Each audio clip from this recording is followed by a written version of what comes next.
ዛሬ የምናወራው ስለ ፀጉር ብቻ አይደለም። ዛሬ የምናወራው ስለ ውስጣዊ ሰላማችንና ስለ ራስ መተማመናችን ነው። ብዙዎቻችሁ ሚጣዬ ተስፋ ቆርጫለሁ ትሉኛላችሁ። መስታወት ፊት መቆም የፈራችሁ፣ ፀጉራችሁን ስታበጥሩ የምታለቅሱ፣ እንዲሁም ግንባራችሁ አካባቢ ያለው ፀጉር እየሸሸ ሲሄድ ማንነታችሁ አብሮ እየሸሸ ለሚመስላችሁ ስንት እህቶች እንዳላችሁ ያውቃለሁ። ፀጉር ለሴት ልጅ ዝም ብሎ ውበት አይደለም፣ ክብሯ ነው። ያ ክብር ሲጎድል ደግሞ በራስ የመተማመን መንፈሳችን አብሮ ይሸረሸራል። በዚህ የመጀመሪያ ክፍል ውስጥ ለምን ተስፋ እንደቆረጥሽ፣ ለምን እስካሁን የተጠቀምሻቸው ዘዴዎች እንዳልሰሩና አሁን ግን ለምን አዲስ ተስፋ እንዳለው በዝርዝር እናያለን። ያልተቀባሁት የለም የምትዩ ቃል በውስጡ ትልቅ ህመም አለው። ብዙዎቻችን በየሶሻል ሚዲያው የምናየውን ሁሉን ሞክራለን። ዛሬ የሽንኩርት ውሃ፣ ነገ ደግሞ የሮዝመሪ ቅባት፣ ከነገ ወዲያ ደግሞ ሌላ የኬሚካል ውጤቶችን እናያለን። ይሄ ዝም ብሎ መርጨት ትራያል ኤንድ ኤረር ይባላል። ውጤት የሌለው መልፋት ደግሞ ለተስፋ መቁረጥ ዋና ምክንያት ነው። ፀጉርሽ ማደግ ያቆመው ስለማይችል ሳይሆን የምትከተዩ ስርዓት ስለሌለው ነው። አሁን ደግሞ የስርዓት አስፈላጊነትን እንመልከት። አንድን ቤት ለመገንባት መጀመሪያ መሰረት ያስፈልገዋል። መሰረት ከሌለው ቤቱ ይፈርሳል። የፀጉርሽም እድገት እንደዛው ነው። ዝም ብለሽ ፎቅ ላይ ማለትም ፀጉርሽ ጫፍ ላይ ቅባት ብትቀቢው መሰረቱ የራስ ቅልሽ ካልተስተካከለ ምንም ለውጥ አታገኝም። በዚህ ሙሉ ቪዲዮ መመሪያና ያንን መሰረት እንዴት እንደምትገነቢው ደረጃ በደረጃ እናያለን። የመጀመሪያው የፀጉር ፎሊክል ሳይንስና የራስ ቅል ጤና ነው። ፀጉራችን እንዴት እንደሚያድግ ካላወቅን እንዴት እንደምናሳድገው ማወቅ አንችልም። ፀጉር የሚበቅለው ፎሊክል ከሚባል ትንንሽ ቀዳዳዎች ውስጥ ነው። ይህ ቀዳዳ ልክ እንደ ተክል መሬት ነው። መሬት በቆሸሸ በኬሚካል ክምችት ወይም በሞቱ ሴሎች ከተደፈነ ፀጉሩ ወጥቶ ማደግ አይችልም። ስለዚህ የራስ ቅላችንን መርዞች ማስወገድ ወይም ደግሞ ዲቶክስ ማድረግ ይኖርብናል። ብዙዎቻችን ቅባት ከመቀባታችሁ በፊት የራስ ቅላችሁን አታጸዱ። ለወራት የተቀባችሁትን ቅባት ከላብና ከቆሻሻ ጋር ተደባልቆ ቆዳችሁን ይደፍናችኋል። በዚህ ክፍል ውስጥ በቤት ውስጥ በቀላሉ የሚዘጋጅ የራስ ቅል ማጽጃ ስካልፕ ስክራብ እናያለን። ታዲያ ይህም ፀጉርሽ በነፃነት እንዲተነፍስ ያደርገዋል። ፀጉር የሚመገበው ከውስጥ ነው። በደምሽ ውስጥ ያሉትን ንጥረ ነገሮች ወደ ፀጉርሽ ስር እንዲደርሱ የራስ ቅልሽ ላይ በቂ የደም ዝውውር መኖር ይኖርበታል። ለዚህም ነው ኢንቨርሽን ሜትድ እና የተለያዩ የማሳጅ ዘዴዎች አስፈላጊ የሚሆኑት። ደምም ወደ ራስሽ እንዲፈስ ካላደረግሽ ፀጉርሽ ይራባል። የተራበ ፀጉር ደግሞ ይረግፋል። እስኪ አሁን ደግሞ ወደ 30 ቀን የፀጉር እድገት ዘመቻችን እንሂድ። የመጀመሪያው ሳምንት ግባችን ማዘጋጀት ወይም ደግሞ ፕሪፓሬሽን ነው። በዚህ ሳምንት ምንም አይነት ከባድ ቅባት አንጠቀምም። ዋናው ስራችንና ፀጉራችን እንዲሁም የራስ ቅላችንን ከኬሚካሎች ነፃ ማድረግ ነው። ታዲያ ለዚህ የሚጠቅሙ የመጀመሪያው ክላሪፋይንግ ዋሽ ወይም ደግሞ ፀጉርሽን በደንብ ማጽዳት። ሁለተኛው ስካልፕ ማሳጅ በቀን ለ5 ደቂቃ የሚደረግ ደረቅ ማሳጅ። ሶስተኛው ደግሞ ዋተር ኢንቴክ በቀን ቢያንስ 2 ሊትር ውሃ መጠጣትሽን አትዘንጊ። ብዙ ሰው ውሃ መጠጣት ለፀጉር ያለውን ጥቅም አይረዳም። ፀጉርሽ 25% ውሃ ነው። ሰውነትሽ ውሃ ካጣ መጀመሪያ የሚጎዳው ፀጉርሽ ነው።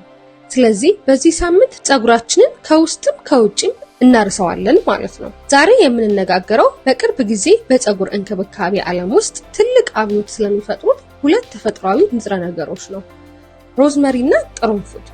ብዙዎቻችሁ ተጠቅሜዋለሁ ግን ለውጥ አላየሁበትም፣ ፀጉሬን አደረቀብኝ ትሉኛላችሁ።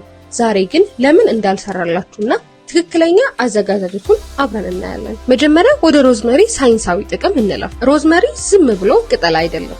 በሳይንሳዊ ምርመራዎች እንደተረጋገጠው ሮዝመሪ ሚኖክሲዲን ከተባለው የፀጉር ማሳደጊያ መድኃኒት ጋር እኩል ውጤት የማምጣት አቅም አለው። ጥቅሙ ግን መድኃኒቱ ሊያመጣ የሚችለውን የጎንዮሽ ጉዳይ ማሳከክና መቆጣት አለማምጣቱ ነው። ሮዝመሪ የደም ዝውውርን ወደ ራስ ቅል በማምጣት የፀጉር ስሮች በቂ ኦክሲጅንና ምግብ እንዲያገኙ ያደርጋል። ሁለተኛው ደግሞ ወደ ቅርንፉድ ድብቅ ኃይል እንሂድ። ቅርንፉድ በውስጡ ኢዜኖል የተባለውን ንጥረ ነገር ይይዛል። ይህ ንጥረ ነገር ለራስ ቅል ጤና በጣም ወሳኝ ነው።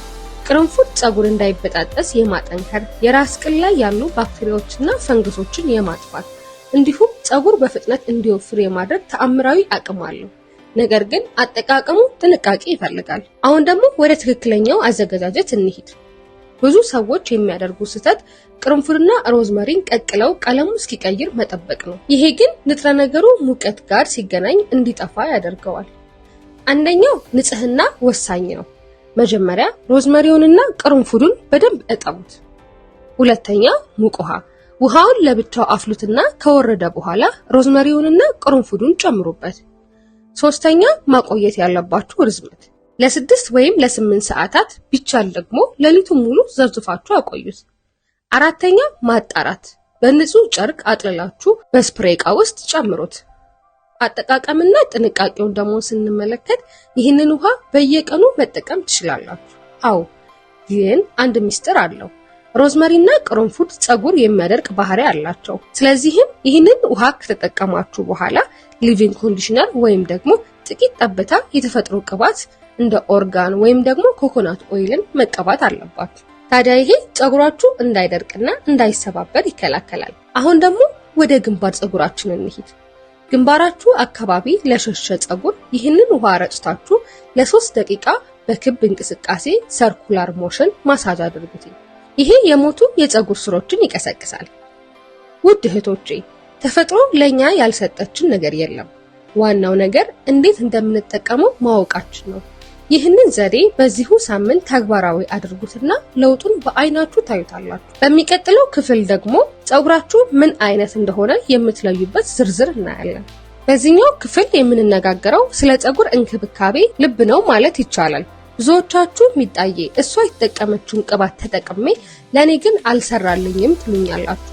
ምክንያቱ ደግሞ የሁለታችሁ ፀጉር የተለያየ ስለሆነ ነው። የፀጉር አይነት ማለት ፀጉርሽ እርጥበትን የመቀበልና የማቆየት አቅሙ ማለት ነው። ይህንን ሳታውቂ የምትገዛቸው ማንኛውም ቅባት ወይም ደግሞ ኮንዲሽነር ዝም ብሎ የገንዘብ ማባከን ነው። ዛሬ ፀጉርሽ ምን አይነት እንደሆነ የምታውቂበትን ቀላል ዘዴ ለእያንዳንዱ አይነት የሚስማማውን እንክብካቤ እናያለን። የፀጉርሽን ዘንግ እንደ ቤት ጣሪያ አስቡ። ጣሪያው ክፍት ከሆነ ውሃ በቀላሉ ይገባል። ዝቅ ከሆነ ደግሞ ውሃው ይንሸራተታል። ሎ ፓሮሲቲ ወይም ደግሞ ዝቅተኛ ፓሮሲቲ የፀጉርሽ ጣሪያው በጣም የተገጣጠሙና ዝግ ናቸው። ውሃና ቅባት ወደ ውስጥ እንዲገቡም አይፈቅድም። ቅባት ስትቀቢ ፀጉርሽ ላይ ዝም ብሎ ተኝቶ የሚቀር ከሆነ ፀጉርሽ በዚህ ምድብ ውስጥ ይገኛል። ሁለተኛው ሚዲየም ወይም ደግሞ ኖርማል ፖሮሲቲ የምንለው ነው። ይሄ በጣም ጥሩ የፀጉር አይነት ነው። እርጥበትን በአግባቡ ይቀበላል፣ አቆይቶም ይይዛል። ብዙ ጥረት የማይፈልግ ፀጉር ነው። ሶስተኛው ደግሞ ሃይ ፓሮሲቲ የምንለው ነው። የፀጉርሽ ጣሪያዎች በጣም ክፍት ናቸው። ውሃና እርጥበት በቀላሉ ይገባሉ፣ ግን ወዲያውኑ መልሰው ይወጣሉ። ፀጉርሽ በቶሎ የሚደርቅና የሚጎሳቆል ከሆነ በዚህ ምድብ ውስጥ ይገኛል። ታዲያ የፀጉር አይነቴን በምን መልኩ ማወቅ እችላለሁ ብለሽ ከጠየቅሽኝ በቀላሉ ይሄንን ለማወቅ በቤት ውስጥ ማድረግ የምትችያቸውን ነገሮች ላካፍልሽ። 1 ብርጭቆ ንጹህ ውሃ አዘጋጂ። ከማበጠሪያሽ ላይ ጥቂት የወዳደቁ የፀጉር ዘንጎችን ውሰጂ። ፀጉሩ ንጹህ መሆን አለበት። ፀጉሩን ውሃው ላይ አኑሪውና ከ4 እስከ 5 ደቂቃ ጠብቂው። ውጤቱም ፀጉሩ ውሃው ላይ ተንሳፎ ከቀረ ሎ ፓሮሲቲ ነሽ ማለት ነው። ፀጉሩ መሃል ላይ ሰጥሞ ከቆመ ደግሞ ሚዲየም ነው ማለት ነው። ፀጉሩ ወዲያውኑ ወደ ብርጭቆ ታች ከወረደ ሃይ ነሽ ማለት ነው። ለእያንዳንዱ የፀጉር አይነት መፍትሄዎች አሉት። ለሎ ፓሮሲቲ እህቶቼ የእናንተ ፀጉር ጣሪያውን ዝግ ስለሆነ ንጥረ ነገሮች ለማስገባት ሙቀት ያስፈልጋችኋል። መፍትሄው በጣም ቀላል ነው። ቅባት ከመቀባታችሁ በፊት ቅባቱን ለብ አድርጉት። በተጨማሪም ስቲም ማድረግ ለእናንተ ግዴታ ነው። ቀላል የሆኑ ቅባቶችን እንደ ኦርጋን ወይም ደግሞ ግሬፕሲድ ኦይልን ተጠቀሙ። ከባድ ቅባቶች እንደ ካስተር ኦይል ፀጉራችሁ ላይ ተከማችተው ቆዳችሁን ይደፍኑታል። ለሃይ ፖሮሲቲ እህቶቼ ደግሞ የእናንተ ፀጉር እርጥበት ስለሚያቆይ መዝጊያ ወይም ደግሞ ሲሊንግ ያስፈልገዋል። መፍትሄውም ፀጉራችሁን በትንሹ ቀዝቀዝ ባለ ውሃ መታጠብ፣ ጣሪያውም እንዲዘጋ ይረዳዋል። ከባድ ቅባቶች እንደ ሺያ ቅቤ ወይም ደግሞ ሺያ በተር፣ ካስተር ኦይል መጠቀም እርጥበት እንዳይወጣ ይቆልፍላችኋል።